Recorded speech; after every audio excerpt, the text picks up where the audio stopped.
आज सूरज वाजगे यांच्या उपोषणाचा 9वा दिवस आहे आणि 9व्या दिवशी खरं तर एक मोठी ब्रेकिंग येते की आज 9व्या दिवशी त्यांची प्रकृती जी आहे ती खालावलेली आहे। या ठिकाणी आपण जर पाहिलं तर जुन्नर पोलीस जे आहेत ते देखील या ठिकाणी दाखल झालेले आहेत।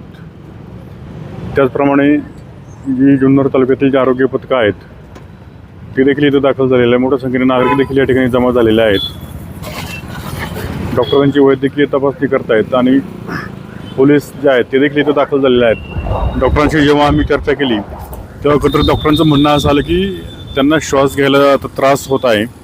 खरं तर 9 दिवस हे आमरण उपोषण चाललेलं आहे, त्यामुळे त्यांच्या प्रकृतीमध्ये देखील बिघाड झालेला आहे। त्यांना युरिनल इन्फेक्शन देखील झालेलं आहे आणि आता आपण पाहतो की मोठ्या प्रमाणात या ठिकाणी नागरिक जे आहेत या ठिकाणी जमा व्हायला सुरुवात झालेली आहे आणि काही वेळातच आता सूरज वाजगे यांना या ठिकाणाहून डॉक्टर शिफ्ट करतील दवाखान्यामध्ये उपचारासाठी। काय अपडेट आहे त्यांच्या तब्येतीबाबत? आज सूरज भाऊंचा 9वा उपोषणाचा दिवस आहे। त्यांच्या तब्येतीमध्ये आज त्यांना सकाळपासूनच थोडं छातीमध्ये असं गरगर आवाज येतोय, श्वास घ्यायला त्रास होतोय आणि पोटामध्ये पण दुखत आहे।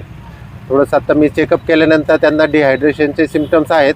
पाण्याची कमतरता असल्यामुळे त्यांना श्वास घ्यायला असण्याची शक्यता आहे।